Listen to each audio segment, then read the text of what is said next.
এবং নির্বাচিত হওয়ার মাধ্যমে আমরা এই সমস্যাগুলো কিভাবে সমাধান করব সেই পরিকল্পনা আমরা দিচ্ছি। এই তালতলা মার্কেট ঢাকা শহরের অতি পুরুষালী রয়েছেন, তারাও আমাদের মতো সাধারণ পরিবারের সাধারণ ব্যবসায়ী, যারা নিজেদের চেষ্টায় নিজেদের অল্প কিছু সম্বল নিয়ে হয়তো এই এলাকায় তারা ব্যবসা করছে এবং অনেকে পারিবারিক সূত্রে তার বাবাও এখানে এই ঢাকা 11 আমি সন্তান। ফলে এই তালতলা মার্কেট কিন্তু ছোটবেলা থেকে আমরা বাবা মার সাথে এখানে মার্কেট করতে এসেছি এবং অতি পুরনো একটি মার্কেট হওয়া সত্ত্বেও কোন প্রশাসনিক কোন ক্রেতারা এখানে আসে আরো দূর দূরান্ত থেকে, তাদের নজর করার মতো সেটার জন্য পরিবেশ তৈরি করা, উপযুক্ত আধুনিক পরিবেশ, ব্যবসা বান্ধব একটা পরিবেশ তৈরি করা, যাতে এখানে যারা ক্রেতা এবং ব্যবসায়ী উভয়ই লাভবান হতে পারে। আমরা ইনশাআল্লাহ আপনাদের কাছে সেই প্রতিশ্রুতি দিচ্ছি, আমরা এই তালতলা মার্কেটকে সম্পূর্ণরূপে আধুনিকায়ন করব এবং যাতে ব্যবসায়ীরা একটা ব্যবসা বান্ধব পরিবেশ এখানে পায়। তাকে দোকান নিতে হলে যাতে চাঁদা দিতে না হয়, প্রশাসনকে যাতে চাঁদা দিতে না হয়, কোন রাজনৈতিক দলকে যাতে চাঁদা দিতে না হয়, ইনশাআল্লাহ আমরা সেই ব্যবস্থা করব। চাঁদাবাজি বিরুদ্ধে কোনো মার্কা আছে? তালতলার পক্ষে কোনো মার্কা আছে? এই ভূমি দস্যুর বিরুদ্ধে কোনো মার্কা আছে? এই ভূমি দস্যুর বিরুদ্ধে কোনো মার্কা আছে? এই সেই মার্কা জোরাট বলো, একাত্তরি, দুর্গাপল্লী, আনাজপুরে, সাইদপুরে, তালতলায়। জানি এই ঢাকা 11 আসনের অনেক সমস্যা বিভিন্ন এলাকায়, অবস্থাটা এরকম যে সর্বাঙ্গী ব্যথা, ওষুধ দিব কোথা।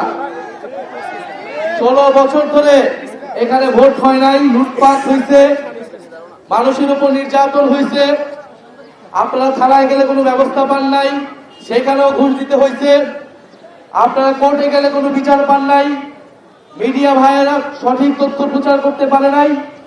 এর পুরো বাংলাদেশের যেই চিত্র গত 16 বছর ধরে আমাদের গণতন্ত্র ধ্বংস হয়েছে, আমাদের অর্থনীতি ধ্বংস হয়েছে, বাংলাদেশের হাজার হাজার কোটি টাকা বিদেশে লোপাট হয়েছে, পাচার হয়েছে, এই ঢাকা 11 আসলে এর থেকে বাইরে যাইতে পারে নাই।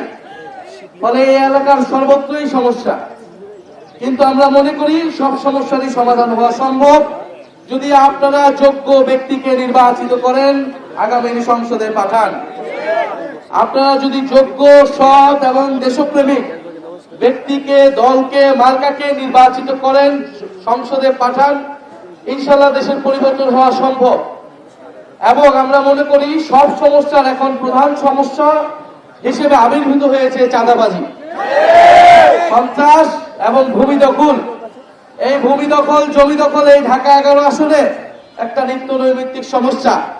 আপনার বাড়ি দখল হয়ে যাবে, আপনি টেরও পাবেন না, আপনার কিছু বলার থাকবে না, থানায় আপনি গেলেও কোনো লাভ হবে না, সেখানে গেলে আপনাকে আরো ডাবল টাকা খরচ করতে হবে।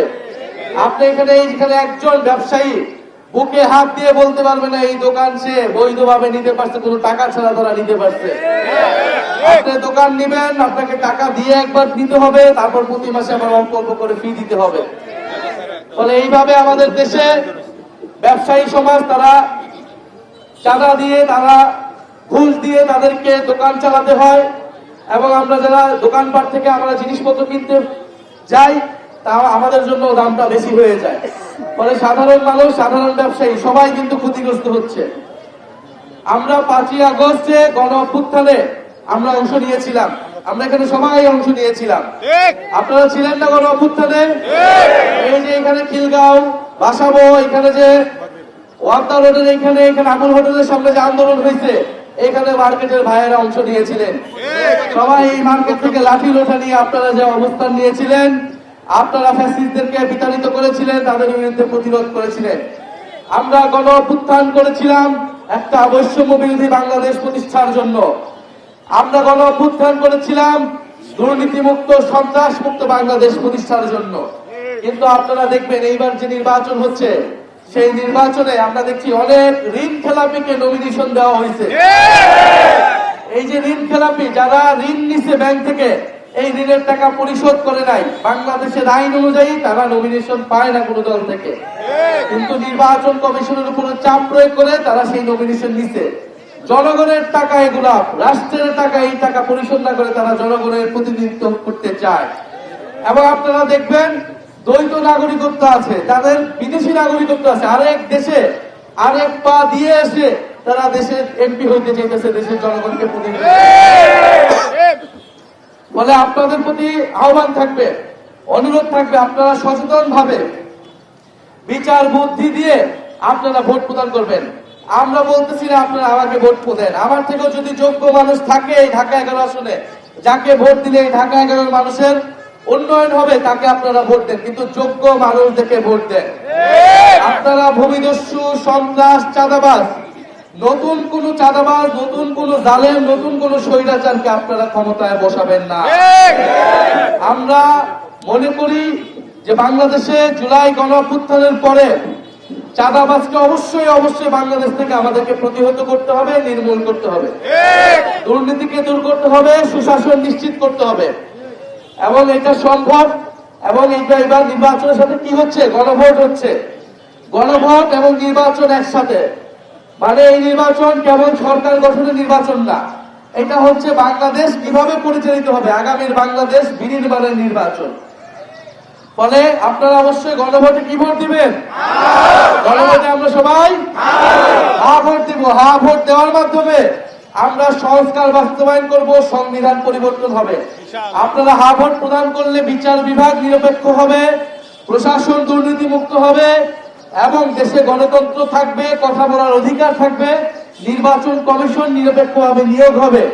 ফলে আমরা হা ভোট প্রদান করব এবং এই ঢাকা 11 সন্তান হিসেবে, আপনাদের একজন সহযোদ্ধা হিসেবে যদি আমাকে যোগ্য মনে করেন, আমরা আপনাদেরকে প্রতিশ্রুতি দিচ্ছি যে এই এলাকাকে আমরা আধুনিক, নিরাপদ, সন্ত্রাস মুক্ত হিসেবে গড়ে তুলব। যদি আমাদের প্রতিশ্রুতিকে আপনাদের কাছে মনে হয় যে বাস্তবায়ন যোগ্য, আপনারা আমাদেরকে শাপলাকলি মার্কায় এই ঢাকা 11-তে জয়যুক্ত করবেন ইনশাআল্লাহ। শাপলাকলি 11 আসনে জয়যুক্ত হবে, আগামী সংসদে আপনাদের কথা বলবেন এবং আমরা অবশ্যই এই তালতলা মার্কেটে ব্যবসায়ীদের কোন ধরনের হেনস্থা হবে না, এরকম একটা পরিবেশ আমরা নিশ্চিত করব। যেটা বৈধ, যেটা আইনগত, আইনের ভিত্তিতে আপনারা ব্যবসা করবেন, আপনারা নিজেরাও ব্যবসা করবেন। যারা এখানে আপনাদের থেকে পণ্য কিনতে আসে তারাও যাতে একটা ভালো পণ্য পায়, ন্যায্য মূল্যে, সুলভ মূল্যে পণ্য পায়, আমরা সবার জন্য এরকম একটা পরিবেশ করতে চাই। এবং এই তালতলা মার্কেটকে আমরা আরো উন্নত, আরো আধুনিকায়ন করব, যাতে শুধু 11 আসন নয়, পুরো ঢাকা শহরের মানুষ এইখানে মার্কেট করতে আসে, বাজার করতে আসে। তাহলে আমাদের এই এলাকার অর্থনীতিতেও এটা প্রভাব পড়বে, আমাদের ব্যবসায়ী ভাইরাও এটা থেকে লাভবান হবে। তো আপনারা আমাদের জন্য দোয়া রাখবেন। আপনারা আজকে এখানে আসছেন, আমাদের কথা শুনছেন। যদি আরো সময় নিয়ে আরেকদিন আসতে পারতাম, হয়তো আপনাদের কথা আমরা অনেক শুনতে পারতাম, কিন্তু ইনশাল্লাহ আমরা আবার আসবো। এবং আপনারা শাপলাকলির কথা সবাইকে বলবেন, গণভোটে হ্যাঁ ভোটের কথা বলবেন। 2টি ভোট আগামী 12 ফেব্রুয়ারি বাংলাদেশের ভাগ্য পরিবর্তন করে দিতে পারবে, বাংলাদেশকে সামনের দিকে নিয়ে যাবে, পরিবর্তন এবং সংস্কারের দিকে নিয়ে যাবে ইনশাল্লাহ। যদি আপনারা সবাই 12 ফেব্রুয়ারি সকাল সকাল ভোট কেন্দ্রে উপস্থিত হয়। আরেকটা বিষয়, আমাদের বোনেরা, মায়েরা যারা আছেন, তরুণ সমাজ যারা আছেন, 12 ফেব্রুয়ারি সকাল সকাল ভোট কেন্দ্রে আসতে হবে। আমরা 16 বছর পরে কি নিজেদের ভোট দেওয়ার সুযোগ পাচ্ছি। তরুণ সমাজ জীবনে প্রথমবারের মতো ভোট দেবে, আমিও নিজের জীবনে প্রথম ভোট দিব। ফলে এই ভোট কেউ যদি জোট চুরি করতে চায়, কেউ যদি ভোট কেন্দ্র দখল করতে চায়, তাহলে ইনশাল্লাহ আমরা শক্ত হাতে প্রতিহত করব। যারা ভোটাধিকার হরণ করছিল, যারা রাতের বেলা সিল মাখিয়েছিল, তাদের পরিণতি কি হয়েছিল, বাংলাদেশের জনগণ তাদের সাথে কি আচরণ করছে, আপনারা সবাই তার সাক্ষী। ফলে এরকম কাজ কেউ ভুলেও চিন্তা করবেন, আমরা আশা করবো। তারপরেও যদি কেউ চেষ্টা করে, ইনশাল্লাহ ব্যবসায়ী ভাইরা আপনাদের দোকানে দোকানে লাঠি রেডি রাখবেন। চাঁদাবাজদেরকে আমরা আগামী 12 ফেব্রুয়ারি ঢাকা 11 সন থেকে ইনশাল্লাহ বিতাড়িত করব। চাঁদাবাজের রাস্তা নয়, চাঁদাবাজের রাস্তা নয়, গণভোটে হ্যাঁ বলি, গণভোটে চাঁদাবাজকে, চাঁদাবাজকে ভূমিদস্যুকে, ভূমিদস্যুকে আপনারা দোয়া রাখবেন এবং 12 ফেব্রুয়ারি ইনশাল্লাহ আমরা থাকবো। কালার এক্সপার্ট এবং ডার্ক স্যাপ সমৃদ্ধ অরিক্স অ্যাডভান্স ডিটারজেন্ট পাউডার, আপনার লন্ড্রি এক্সপার্ট।